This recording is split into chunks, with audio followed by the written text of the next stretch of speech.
اقرأ باسم ربك الذي خلق خلق الإنسان من علق اقرأ وربك الأكرم الذي علم بالقلم علم الإنسان ما لم يعلم۔ آخری سورت نمبر 114، بسم اللہ الرحمن الرحیم۔ قل اعوذ برب الناس، اے نبی کہو کہ میں لوگوں کے رب کی پناہ میں آتا ہوں، ملک الناس جو لوگوں کا بادشاہ ہے، الہ الناس لوگوں کا معبود ہے، انسانوں کا۔ کس سے پناہ میں آتا ہوں؟ من شر الوسواس الخناس،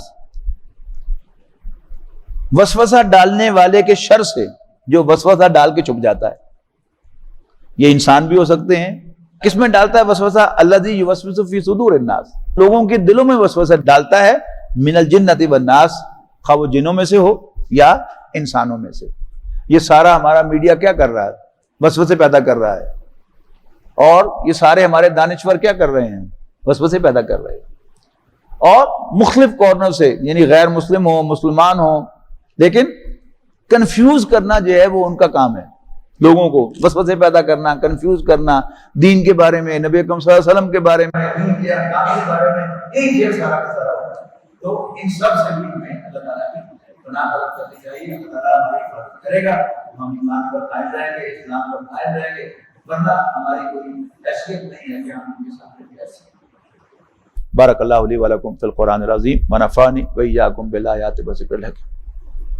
الحمدللہ رب العالمین والعاقبۃ للمتقین والصلاۃ والسلام علی رسول الکریم۔ ربنا آتنا فی الدنیا حسنہ وفی الآخرۃ حسنہ وقنا عذاب النار۔ یا اللہ ہمارے گناہوں کو معاف فرما، یا اللہ ہماری خطاؤں سے درگزر فرما۔ یا اللہ قرآن مجید تیرا سب سے بڑا فضل اور نعمت ہے اس کائنات پر، اس زمین پر۔ یا اللہ تیرا بڑا احسان ہے کہ تو نے ہمیں اس قرآن کی خدمت کی توفیق دی ہے، اور ہمیں اس قرآن مجید کے ساتھ اپنی رات بسر کرنے کی توفیق اور ہمت عطا فرمائی ہے۔ یا اللہ تیرا جتنا بھی شکر ادا کریں وہ کم ہے۔ یا اللہ ہمیں قبر کے عذاب سے مانوس کر دے، اس کی وحشت سے مانوس کر دے۔ اللہم آنس وحشتنا فی قبورنا وارحمنا بالقرآن العظیم، اور قرآن مجید کے ذریعے ہم پر رحم فرما، اس کی بدولت ہم پر رحم فرما۔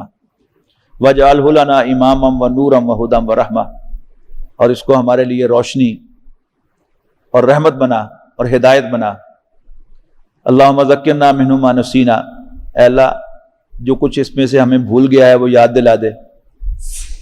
وعلمنا منہ ما جہلنا، اور جس کو ہم سمجھ نہیں سکے وہ ہمیں سمجھا دے۔ وارزقنا تلاوتہ آناء اللیل واطراف النہار، اور ہمیں رات اور دن کے اوقات میں قرآن مجید کی تلاوت کی توفیق عطا فرما۔ یا اللہ ہمیں اس میں باقاعدگی عطا فرما۔ یا اللہ جیسے ہمارے بڑوں نے ہمیں اس کی تلاوت وراثت میں دی تھی، اپنا معمول ہمیں منتقل کیا تھا، ہمیں بھی اپنی آئندہ نسلوں کو یہ معمول منتقل کرنے کی توفیق عطا فرما۔ یا اللہ تمام بیماروں کو شفا عطا فرما۔ ہمارے والدین جن کے زندہ ہیں، بیمار ہیں، کمزور ہیں، ان کو اللہ تعالیٰ صحت عطا فرمائے۔ ہمارے جو عزیز و اقارب، ہمارے گھر کے افراد بیمار ہیں، اللہ تعالیٰ ان کو شفا عطا فرمائے۔ یا اللہ ہم سب کو ہدایت نصیب فرما، اور قیامت کے دن ہمیں اپنے خاص فضل و کرم سے مغفرت کے 3 حرف عطا فرما۔ یا اللہ ہمیں ہماری طرف دیکھے بغیر صرف اس لیے بخش دے کہ ہم تیرے نبی کے نام لیوا ہیں۔ یا اللہ ہمیں ان کے سامنے شرمندہ نہ کر۔ یا اللہ ہمارا آسان حساب کر، اور ہم پر اپنی مہربانی فرما، اور ہمیں جنت میں داخلے کا ٹکٹ عطا فرما۔ یا اللہ ہم میں سے جن کے والدین فوت ہو چکے ہیں ان کی مغفرت فرما، اور جو بوڑھے ہیں ان کی حفاظت فرما۔ یا اللہ ہمیں بھی نماز کا قائم کرنے والا بنا، اور ہماری اولاد کو بھی نماز کا قائم کرنے والا بنا۔ اور یا اللہ ہمیں بھی بخش دے، ہمارے والدین کو بخش دے، اور تمام مسلمانوں کو بخش دے۔ یا اللہ اس ادارے کے بانی میاں محمد اسلم صاحب کی مغفرت فرما، اور اس کے بانی سرپرست محترم ڈاکٹر اسرار احمد صاحب، جن کی بدولت یہ سارا قرآن مجید کا نور جو ہے یہ پھیل رہا ہے، اور جن کے ذریعے اللہ تعالیٰ نے مجھے اس قابل بنایا ہے کہ میں قرآن مجید کا مدرس بن کے آپ کو قرآن مجید پڑھاؤں۔ یا اللہ ان کی مغفرت فرما، ان کی خامیوں، ان کی لغزشوں، ان کی کوتاہیوں سے درگزر فرما۔ یا اللہ جن لوگوں نے بھی میرے اوپر احسان کیا ہے کسی بھی طرح، یا اللہ تو انہیں ان کے احسان کا بدلہ عطا فرما۔ میری بچپن میں تربیت مولانا شمس الرحمان افغانی رحمہ اللہ نے کی، جو رحمانیہ مسجد پیپلز کالونی کے خطیب تھے۔ یا اللہ ان کی بھی مغفرت فرما، ان کے درجات کو بلند فرما۔ یا اللہ ہم سب کو سچا پکا مسلمان بنا، ہمیں دین کا وفادار بنا، اس مسجد کو آباد فرما۔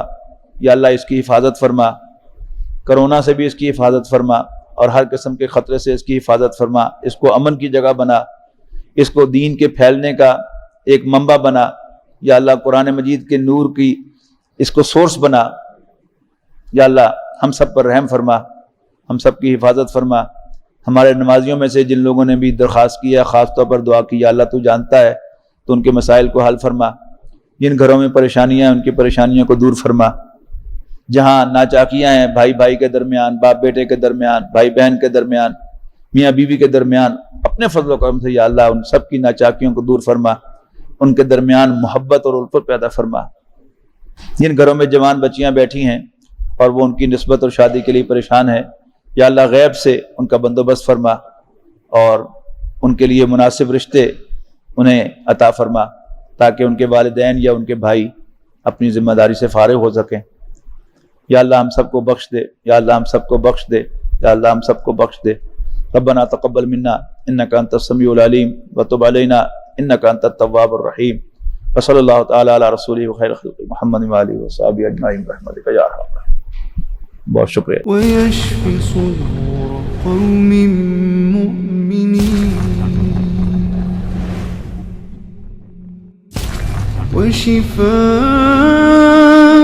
لما في الصدور وإذا مرضت فهو يشفين